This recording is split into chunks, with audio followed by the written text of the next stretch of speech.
What's the difference between Ti and Super in Nvidia GPUs? 5080 Super, 5070 Super, and 5070 Ti Super are supposedly, reportedly, allegedly coming out, maybe, probably even. Like always, there is a lot of confusion on Ti Super. Why is there a Ti Super?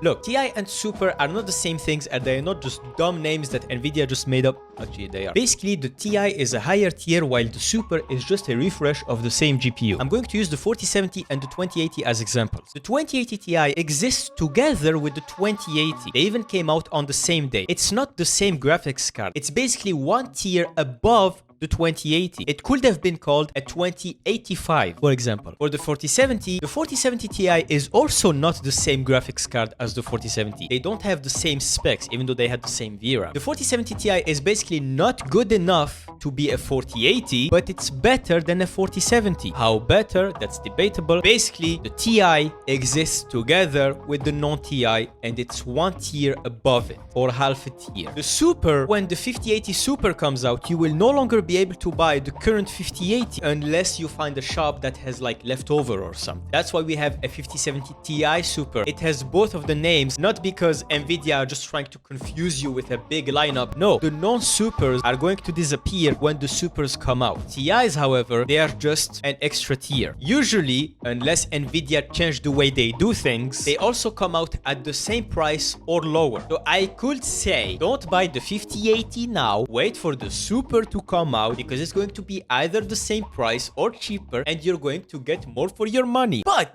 stock is not real, MSRP is not real, nothing is real. These cards are going to probably disappear day one. You're not gonna be able to buy one. So I'm not gonna give you an advice, because I don't know what advice to give. If you want to wait, it's a risk. But if you do wait and it turns out to be, like I'm saying, like it was in the past, you know, if history repeats itself, you will get more for your money. But I don't want to tell you to wait, and then you wait, and then they come out and they are immediately sold out, and you can't buy anything, and all you have is whatever the fuck you currently have. But maybe you don't need to upgrade anyway. Why am I here? Okay, we're done. I understand it's confusing. All I can do is tell you how it works. I can't make Nvidia make better choices.